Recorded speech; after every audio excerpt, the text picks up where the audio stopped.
pembukaan dari Mas Razik atau langsung saya? Mas Razik. Ya. Terima kasih. Ya. Baiklah, Assalamualaikum warahmatullahi wabarakatuh. Salam sejahtera untuk kita semua. Pada beberapa hari yang lalu sama-sama kita ketahui bahwa pemerintah telah bersiap-siap untuk memperlakukan fase new normal atau fase kelaziman baru di 4 provinsi dan 25 kabupaten. Tentu ini adalah kebijakan yang penuh dengan pro kontra, maka dari itu kami bidang kajian strategis, bidang penelitian dan kajian strategis PPUTM telah bersama dengan Prof. Hermanto, Rektor Perbanas Institute, untuk mengkaji kebijakan ini lebih lanjut. Baiklah, apakah Prof. sudah siap? Ya, siap, insya Allah. New normal itu adalah suatu kondisi ya, kita beranjak dari suatu persoalan atau satu goncangan ya, yaitu dalam konteks kita ini adalah COVID. Sebelum COVID itu terjadi atau masuk ke Indonesia, kita berpandangan bahwa itulah yang normal ya, dalam aspek keseharian.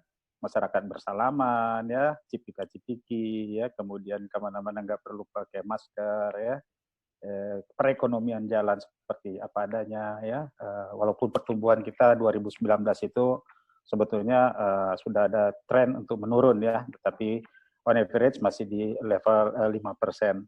Terjadi COVID ya, kemudian diumumkan oleh pemerintah ya di awal Maret ya, lantas karena memang sudah memperhatikan apa yang terjadi di negara lain, ini adalah pandemi, sesuatu goncangan atau economic wide shock ya, yang tidak bisa diabaikan, dan dilakukan berbagai langkah untuk membatasi tersebarnya atau penyebaran daripada virus COVID-19 itu, yang kita kenal di Indonesia istilahnya dengan PSBB ya.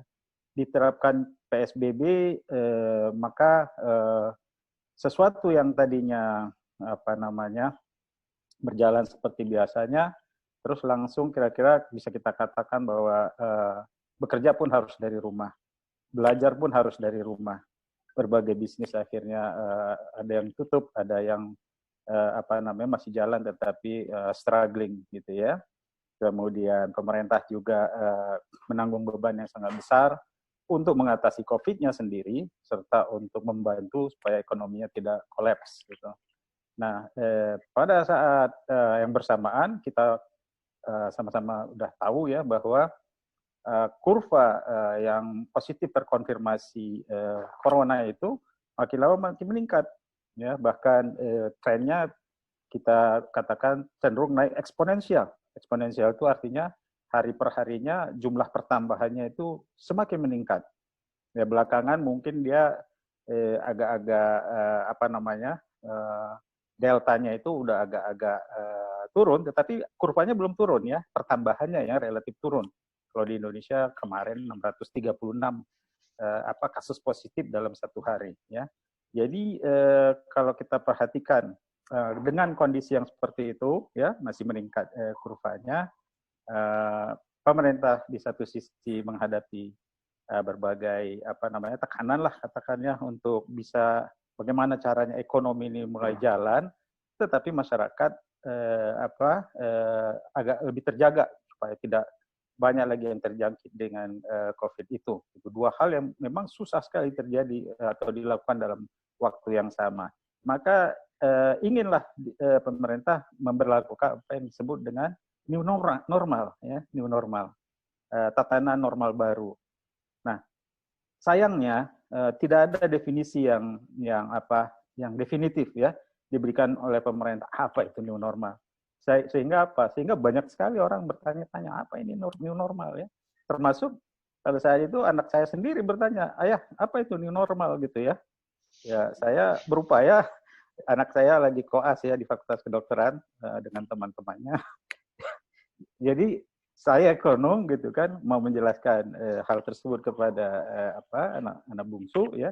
Jadi saya pikir udah saya coba jelasin pakai grafik aja ya supaya lebih mudah dipahami gitu ya. Akhirnya itulah yang tersebar di Twitter itu berawal dari saya menjelaskan hal tersebut kepada anak sebetulnya ya, bagaimana supaya mudah dipahami oleh masyarakat atau orang awam. Jadi itu kembali yang tadi, definisi new normalnya sendiri belum ada gitu ya. Tapi kita sebagai ekonom tahu ya bahwa kondisi normal tadi ya, kemudian ada suatu goncangan, kemudian kita berada pada fase yang kita bisa sebut divergence ya, kita tergoncang atau tercampak kita dari keseimbangan awal ya, untuk nantinya sampai kepada suatu keseimbangan baru atau bisa juga jadi kembali ke keseimbangan lama. Nah, pada saat kita transisi dari suatu goncangan itu sampai ke keseimbangan selanjutnya ini, itulah tadi ya kurvanya itu mungkin bisa kita sebut eksplosif atau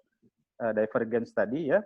Belum ada kita melihat tanda-tanda akan mencapai suatu maksimum, setelah maksimum kan baru dia turun gitu kan. Belum ada itu terjadi, sudah keluar istilah new normal gitu ya. Tentu saja orang akan khawatir ya kondisi jumlah kasus positif itu masih naik, mau dibuat new normal dalam arti berbisnis seperti biasanya. Jadi new normal itu adalah suatu kondisi di mana kita sudah bisa relatifly ya mengendalikan COVID-19-nya, walaupun belum bisa mengatasi sepenuhnya. Jadi transisi sebelum kita mencapai suatu keseimbangan yang baru, ya mungkin sama dengan normal dulu, ya atau barangkali berbeda, tetapi sudah terkendali lah itu jumlah kasus baru dan sebagainya untuk COVID itu, ya, sehingga kurvanya itu sudah stabil, ya. Nah, itulah new normal. Jadi kalau sekarang kita dikatakan masuk new normal, nggak pas ya. Artinya mungkin transisi mau ke new normal supaya dalam jangka menengah panjang balik lagi ke suatu kondisi normal, itu yang kita harapkan. Oke, baik Prof. Nah, jadi kita udah tahu nih apa itu new normal sebenarnya. Nah, selanjutnya jika new normal ini tetap dijalankan nih Prof, dengan alasan memulihkan perekonomian, apa resikonya Prof? Dan apakah resiko ini sesuai dengan alasan tadi? Jadi tadi ada saya singgung kita masuk new normal itu ya manakala COVID-19-nya itu sudah terkendali.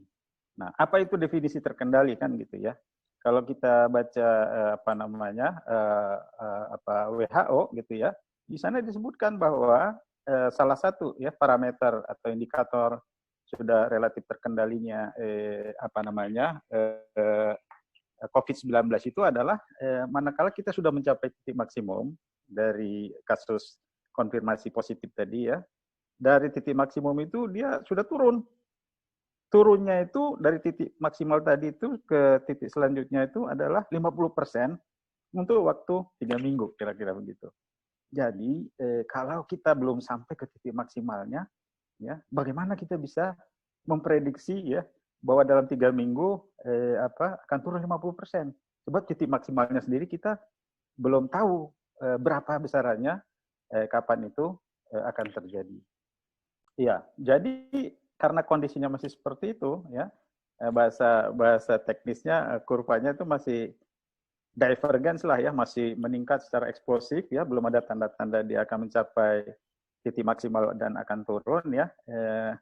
Maka kalau itu dipaksakan ya, itu dampaknya itu resikonya itu relatif besar.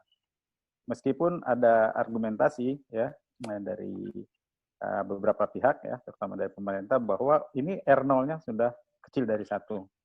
Nah, R0 yang disajikan itu kan mediannya ya. Dalam kenyataannya kan ada upper bound, batas atas, ada lower bound-nya. Upper bound-nya di beberapa daerah itu semuanya masih di atas 1 ya. Jadi artinya apa? Memang secara rata-rata atau mediannya nilai tengahnya memang di bawah 1, tetapi untuk subdaerah-subdaerah tertentu di daerah tersebut itu R0-nya di atas 1, yang berarti satu orang akan menularkan kepada lebih dari 1 orang baru yang akan terjangkit gitu. Itu 1. Nomor 2 ya, walaupun R0-nya itu katakanlah sudah di bawah 1 ya. Kalau pengalinya, artinya jumlah orang yang sudah terjangkit itu masih sedemikian banyak, belum banyak pula yang pulih dan sebagainya. Kemudian PSBB-nya dilepas gitu ya, dilonggarkan sehingga mereka itu bisa di mana-mana ya. itu berarti kalau umpamanya kasus Indonesia jumlahnya 23.000 ya, atau jangan sampai 23.000 lah, di suatu daerah umpamanya katakanlah ada 1.000 jumlahnya ya, angka R0 misalnya 0,8, ada kemungkinan dia akan menjangkiti 1.000 kali 0,8, 800 orang lagi gitu ya. Ini kan sangat berbahaya gitu. Belum lagi dengan adanya relaksasi tadi umpamanya ada OTG ya, orang tanpa gejala dari daerah yang lain, katakanlah suatu daerah atau zona tertentu ya, ini udah oke misalnya R0-nya udah di bawah 1 ya.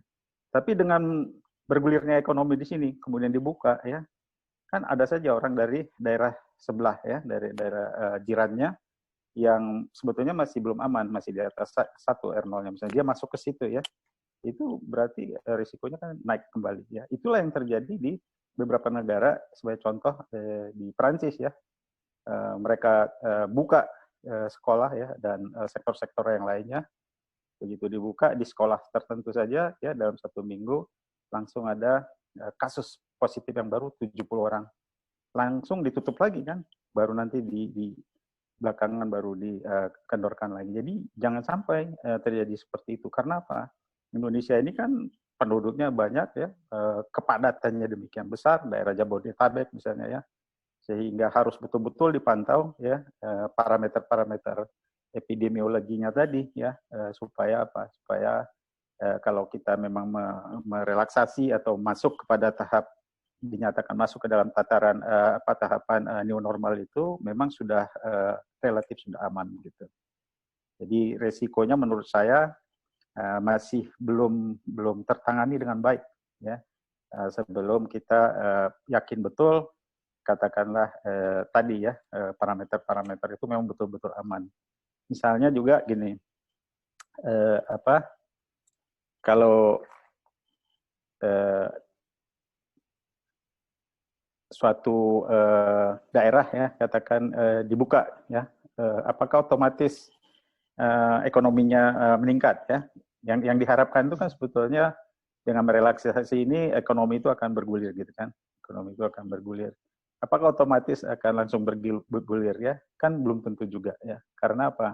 Apalagi yang dibuka barangkali baru mall ya, atau pusat-pusat perbelanjaan dan sebagainya, yang kontribusi ekonominya kan sebetulnya sangat terbatas. Yang kedua juga barangkali kalau yang punya daya beli yang betul-betul efektif ya, menengah ke atas juga mungkin mereka lebih rasional kan di dalam melihat kemungkinan risiko tadi, sehingga toh kita bisa beli secara online misalnya, ya dilakukanlah pembelian pemenuhan kebutuhannya secara online supaya aman.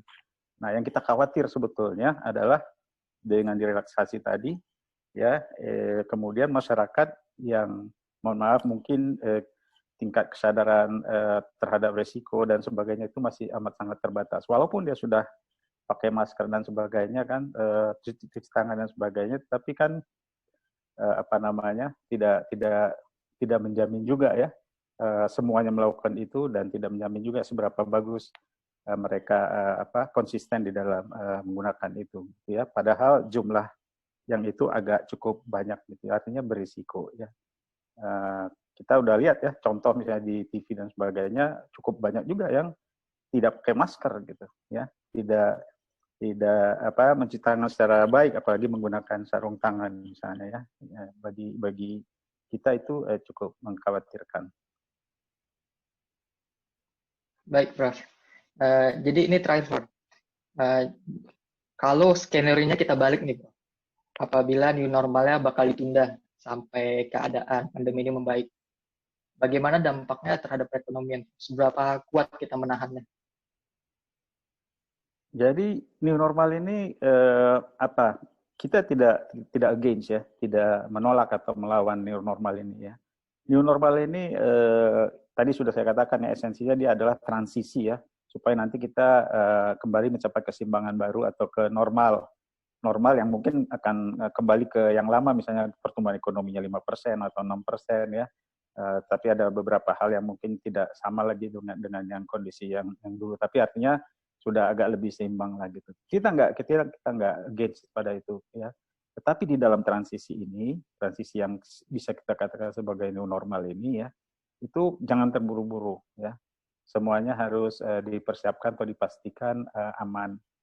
Karena kalau COVID-19 sendiri belum betul-betul teratasi alias kesehatan masyarakat masih beresiko, kemudian kita buru-buru masuk new normal lalu outbreak ya naik lagi gitu ya, itu sangat demotivated bagi banyak orang, bagi para petugas kesehatan ya yang sudah wanti-wanti gitu ya, kemudian bagi masyarakat juga. Tuh kan misalnya ternyata begini ya, udahlah kita menahan diri lagi seperti itu ya. Akhirnya apa? Akhirnya target-target ekonomi itu nggak tercapai juga, malah ada tambahan cost ya. Lebih bagus kita sabar sedikit, kita pastikan bahwa semuanya aman, baru kita buka secara selektif. Bukannya harus secara selektif, dimulai dengan daerah-daerah yang dianggap hijau, dimulai dengan daerah-daerah yang bisnisnya dan masyarakatnya sudah lebih siap dulu gitu ya. Dimulai dari daerah-daerah yang mana daerah-daerah sekitarnya relatif lebih bisa dikendalikan, sehingga tadi ya mungkin tidak ada yang masuk dari daerah luar yang sebetulnya mempunyai resiko untuk meningkatkan lagi nilai R0 tadi. Nah, pada saat ini kita juga ketahui ya masih banyak arus yang tadinya mudik atau istilahnya pulang kampung gitu ya akan balik lagi ke kota-kota besar gitu ya. Ini artinya apa? Artinya seolah-olah ini udah misalnya sudah terkendali daerah ini, kemudian ada yang OTG atau mungkin dia ada jadi carrier yang baru dari daerah yang lain, ini kan jadi jadi suatu risiko yang baru lagi. Kenapa tidak kita sabar ya, dipantau semuanya sehingga lebih bagus ya, kemudian ekonomi akan tumbuh dengan baik. Ya. Bukan berarti juga kita membiarkan ekonomi itu terpuruk, enggak ya.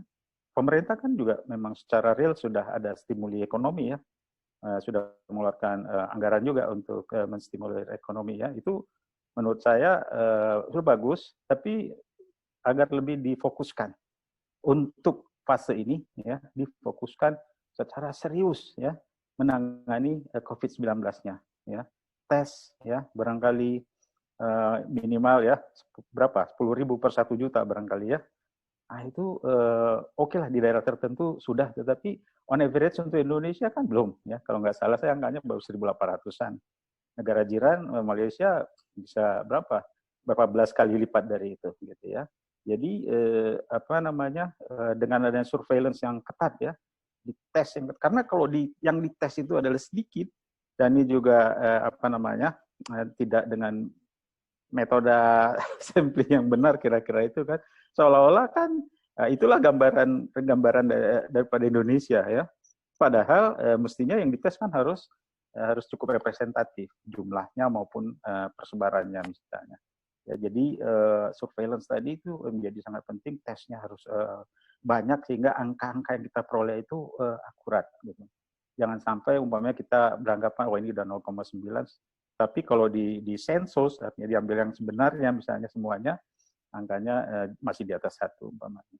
Jadi apa tadi yang saya katakan adalah ekonomi tadi ya, stimulus ekonomi itu supaya fokus satu menangani COVID-nya sendiri, termasuk tadi untuk pelaksanaan tesnya, merawat pasiennya, alat-alat kesehatannya ya. Ini kan terkonsentrasi masih di kota-kota besar kan.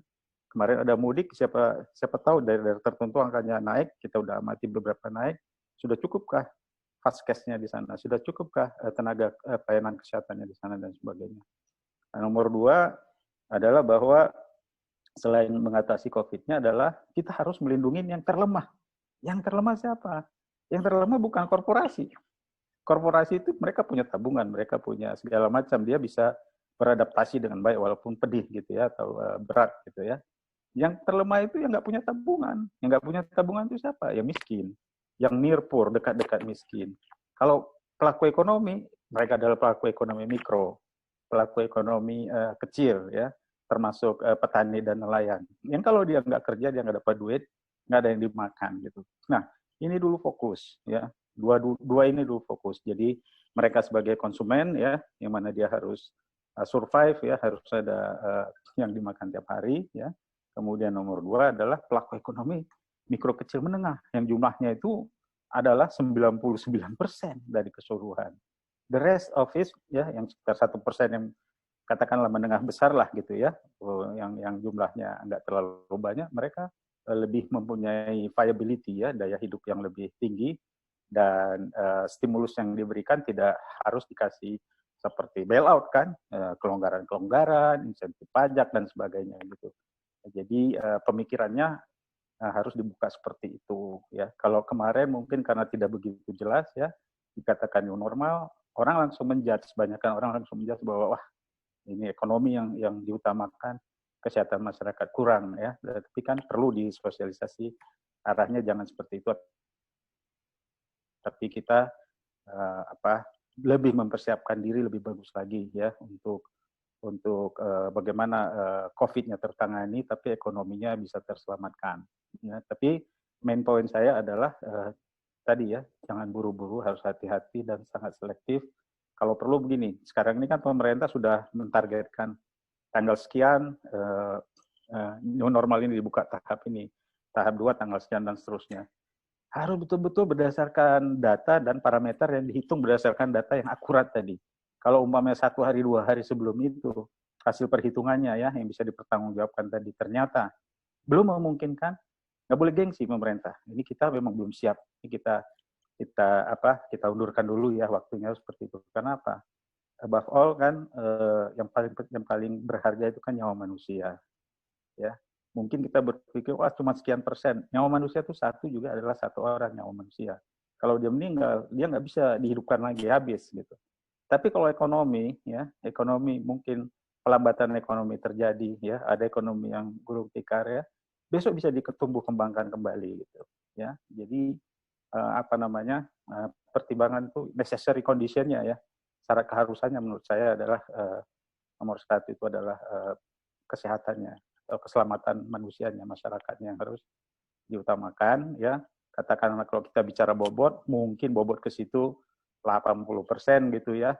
Kemudian bobot ke ekonominya 20% kita buat Pareto begitu. Jangan dibalik gitu. Karena kalau dibalik ya oke ekonominya bertumbuh, masyarakatnya masih seperti itu untuk waktu yang lama. Siapa yang berbelanja, siapa yang melakukan aktivitas ekonomi kan masyarakat. Nah masyarakatnya masih seperti itu gitu. Ya, jadi itu tadi first thing first adalah masyarakatnya dulu ya, the weakest ya of the society dulu ya. Kemudian nomor 2 barulah kita bicara ekonomi dalam hal ini adalah korporasi atau perusahaan-perusahaan yang sebetulnya akan mampu beradaptasi dengan baik.